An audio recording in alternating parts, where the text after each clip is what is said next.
here to buy, like, you know, people go, oh, come to our house, we're having a party. And you'd be like, well, fuck, I can't, what should I bring? And they always be like, just bring some cheese.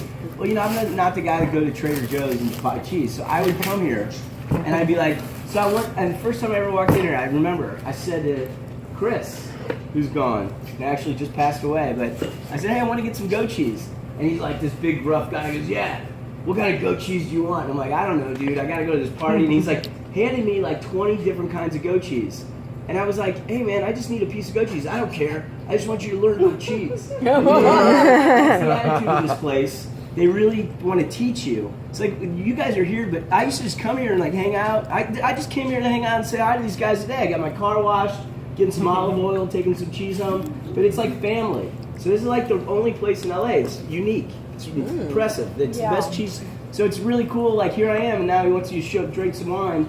I mean, this is the kind of group that this is it. So I can't say enough great things about these guys. So I started. You're ready to wrap the bottle to go for you. So I started making wine because I was waiting tables. I'm an actor. Now, and I had what too are much you free doing? time.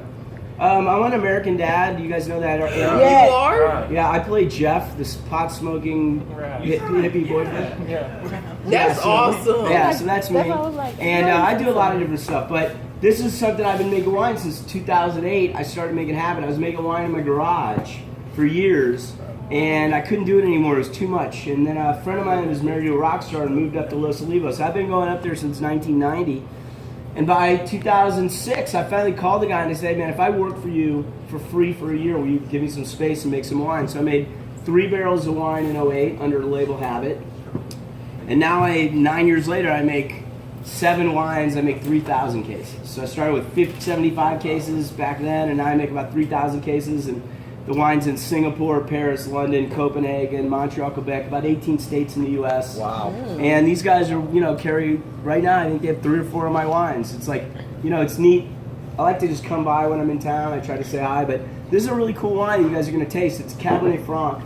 When I first started making wine in '08, I wanted to just make Cabernet Franc. But instead, I made a Cabernet Franc-based red blend. It was Cab Franc, Cab Merlot, Petit Verdot, and Malbec. And I aged it for 2 years in barrel.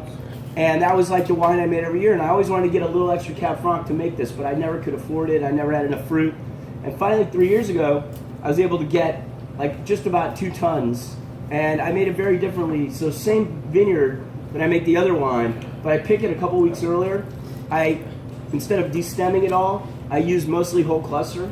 So I keep the stems on, and it's all whole cluster. And then I just foot stomp it over a period of 3 weeks. I let it go native, and it ferments, and then I age it, as opposed to the other wine, which gets new French oak. This is only neutral, large puncheons, which are like, instead of, like, they're basically double-sized barrels, and so there's no new oak. So it's 100% Cab Franc and 80% whole cluster. So what happens with the whole cluster is you get a lot of fermentation that happens inside the berry skin. We call it carbonic fermentation. Wow. So it becomes a little spicier, a little fruitier. And it's really just a really beautiful way to showcase the varietal. It's very Chinon, which is a Loire Valley style wine, which the other Cab Franc from the same vineyard is more done in a Bordeaux style. So it's destemmed, it's aged for 2 years. So like it just shows you what you can do with the fruit from the same vineyard. It's really fun to make another wine. This wine's like 123 cases, so it's like, you know, it's tiny. But yeah, you guys might as well just pour yourselves. I don't know who's drinking, just pass it around. Okay. But it's super fun. It's meant to be drunk young, and I mean it can age, but it's really just drinking really pretty right now. And yes, with ripened fruits, like with ripened grapes, I heard that the more moldier, it's the better for the flavor. Or is that with more infused oils or something like that? yeah. And so with our grapes, for making wine, we don't want to have any mold. Oh, okay. You know, we're picking, you know, you shouldn't have any mold in wine as far as making it this way. Now, if you're making a botrytis, like dessert wine, then you would keep the grapes on the vine for a long time. You're hoping botrytis spreads, which is a bacterial mold that kind of develops over white grapes, especially how you make great sauternes. But for the wines that we make, dry white and red wines, mold's an enemy, right? You want to have really clean, pure fruit, right? So, yeah, and in California, mold's not so much of an issue. Occasionally, a vineyard will have to spray to prevent mold if it's starting to rain, but we don't have a rain problem these days. No. So we don't really have too much of a mold issue. In 9 years of making wine, I've never had moldy fruit. Okay. So, yeah, it would be an issue if you did. Bad issue. Yeah. Well, yeah. Could you have a foot stomping party or what? If you're there and they're at the right time, yeah, we'll throw you in. But like my wife used to do it all, and then it's just too much now. It's like it's fun, but yeah, it's like it just. I don't foot stomp everything. I do just a few reds. I do the Pinot, I do the Cab Franc, and the Rosé, and that's kind of all that gets foot stomped. Everything else is either just punched down in an open top fermenter because it's on the skins throughout fermentation. So it's a little different, but yeah, it's so cheers. I hope you guys enjoy it. It's Oh yeah, it's really good. Thank you. Yeah, it's super gentle. So instead of putting shit through a crusher to stemmer, which is much wanna know more, what he's drinking. everything gets crushed at the same ¿Qué está time. tomando él? Foot stomping, you leave the stems in, which gives it a very interesting characteristic. So it gives it more complexity, I think. It gives it a little more spice, and it's a way more gentle way to extract from the skins than just doing it all at once. It's a style choice, like anything, right? Like you can make fish, you can steam it in parchment, you can sear it off in a pan, or you can deep fry it. You're still cooking fish, but you have 3 different preparations. Same with the wine. Every decision you make affects something else.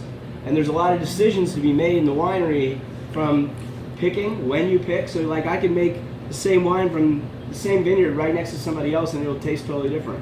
I'll pick it 2 weeks earlier, so it'll have more acid. They'll pick it way later, it'll have more dark fruit. So there's just everything matters. And as you make wine, you learn like what your style is and you try to figure it out. It's the same way that I give your cooking, right? You either want to make really clean, you might like Japanese food, or you might like, Thai food and want like lots of spice. But dealing with basically the same ingredients, there's just a lot of different ways to prepare it. Wine is, I think less is more, so I think the less you do to it, keep it the most pure and authentic. I mean, that's just my style, of what I like. But, I make wine to go with food. And I've always worked in restaurants, and I mean, it's fun to drink like wine, just a little bit during the day, but really you enjoy great bottles with friends at the table, eating. Have it for me. Yeah. There you go. So thanks for your time, you guys. Yeah. I appreciate it. Yeah, thanks for coming. Norbert, thanks for opening the bubbles. Yeah, thank you. Yeah. Thank you very much. Thank you. But this is where you should come and buy all your shit. But it really is. I mean, I'm not kidding. This is it. Who works in a restaurant right now? What restaurant? Just right over here, the church key. Right Oh, over dude, here. so Fretz. Tell Fretz you met Fish. Okay, I will. You had my wine on the list. Yeah, Chef Fritz is not there and he's at Coachella. I saw that. Yeah. Those guys are great. I've been in a couple times. Yeah, Food's great. It's super fun. Vibe's awesome. Nice people. I think you guys have my Gruner on the list.